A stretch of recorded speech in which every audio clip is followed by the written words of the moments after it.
Good morning, it's Harvey Jackson. Energy security, food security, still major topics, even though it looks like there's some uh, tensions winding down in the Strait of Hormuz. Whether that's actually going to continue to happen, the ceasefire for Israel and Lebanon is in place. I'm not sure how well it's going to hold, but we'll see here. So Argentina threatened by high fertilizer prices due to Iran war. So farmers are considering reducing wheat planting on or fertilizer is due because of the urea prices have doubled.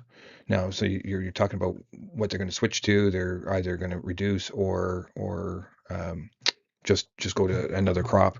Same thing when you look at Western Australia, and I just highlighted a couple of areas here. So farmers in Western Australia, the country's largest grain export region, will swing to canola from wheat and plant less land than last year, as the industry body said on Friday, as they grapple with concerns over availability and cost of fuel and fertilizer.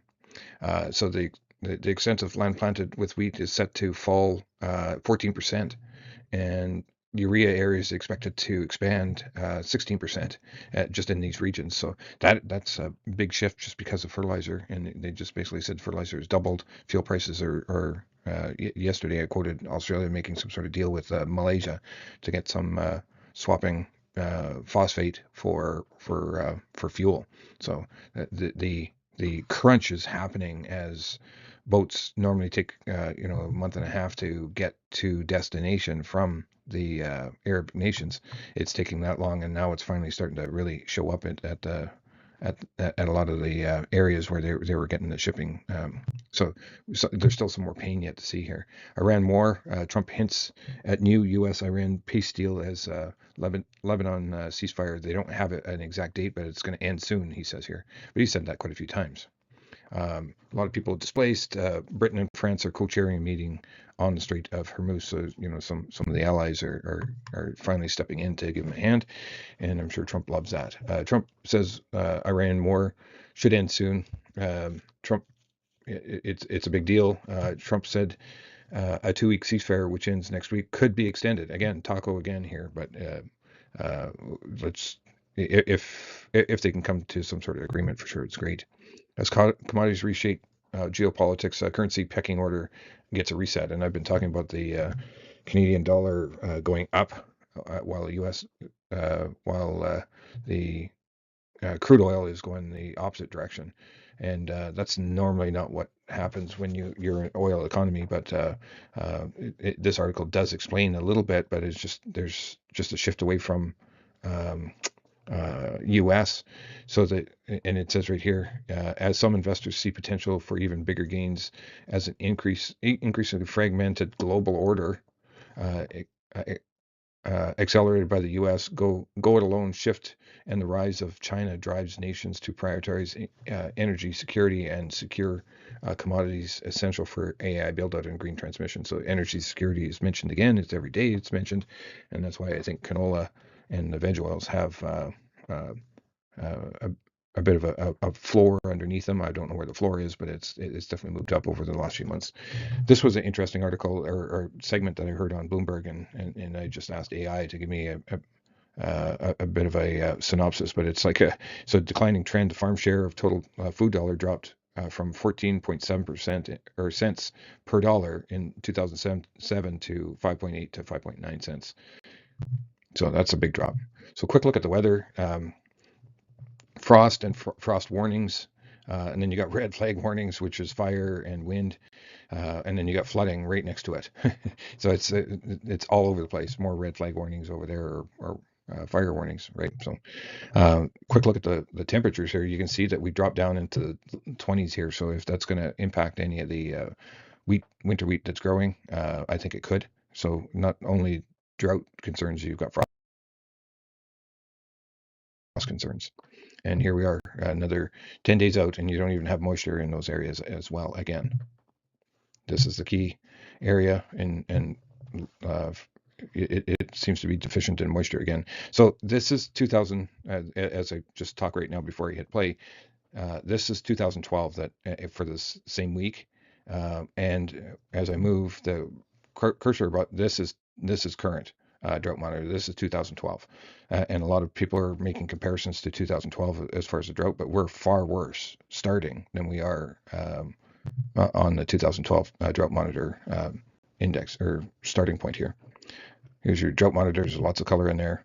I just want to highlight cattle country. Cattle in drought is at 63%. It's huge. And that could be a very strong reason why the cattle prices are getting held up here as well. Quick look at the market here. So canola is down 260. So 707 on the May contract and 722 on the November contract. So down only 30 cents a ton. Soybean oil is down 0.42 of a penny at 68.91. Palm oil is down 58 ringgits. Crude oil is down another $3.37 at 91.32. Diesel fuel futures is down call it 15 cents at $3.49 a U.S. gallon in New York. Soybeans are down $2.75 at 11.61. Spring wheat just down a fraction of a penny. And your red winter is up a penny and a quarter. And your milling wheat is unchanged. Your corn is down or is up 2 cents, and the Canadian dollar is up again above the 73.18 now. So you can see here the consolidation here is just building, and it's holding at the 61.8 retracement value, and these moving averages are all converging here. And when you look at the November contract, it's trading below the moving averages and above the medium term, the 50-day. Here we are with European rapeseed. It's looking like it's going to try to break out here. Soybean oil futures, the exact same. Looks exactly the same as the soybean oil and the European canola. And here we are. Soybeans not doing anything in this last month since the war premium went out of it. Crude palm oil, not as favorable as the soybean oil futures as well. You can see that we've made a low here. We're trying to make a new low, and there's a gap down here that needs to get filled. Same thing with the diesel fuel futures, but it's just a constant looking like it's dropping here. So if we can get into that 280 US dollar range, or even the $3 range, somewhere in there, should be looking at purchases. I think it's going to be a sustained problem for diesel fuel futures for some time here. Gasoline, still need to fill this gap here as well. I'm not certain how long it's going to take to do that. Canadian dollar just keeps on going here. It looks like we're going to get to 73.7 at some point here, where we're just keeps on trucking here, green candle after green candle, basically. Not quite the same story on the US dollar index, but it's down at the 97.94 at the moment. And the opposite is true. Looks like the Canadian dollar almost here, but not, here the S&P is making new highs. Gold is still actually looks like some sort of uptrend. Same thing with silver. Quick look at the wheat here. Nice recovery from the line that I've made, the low that we made last week, and we're almost at the top here. See if we can keep going here. Here's your Minneapolis December futures, almost back to the same top there, and we're making new highs with Kansas. Chicago, not the same kind of chart. It's not making new highs, or the French wheat. It looks like there's still pressure on the French wheat as well. Corn futures, a little bit of a recovery, but we'll see if we can hang out here and stay above some of these short-term moving averages and get above that 20-day. Live cattle futures. We did take a hit yesterday, but we're still making all-time highs. Where the feeder cattle still looks quite a bit supported, but it still never took out that high that we made in the fall. And lean hog futures is just in a slide.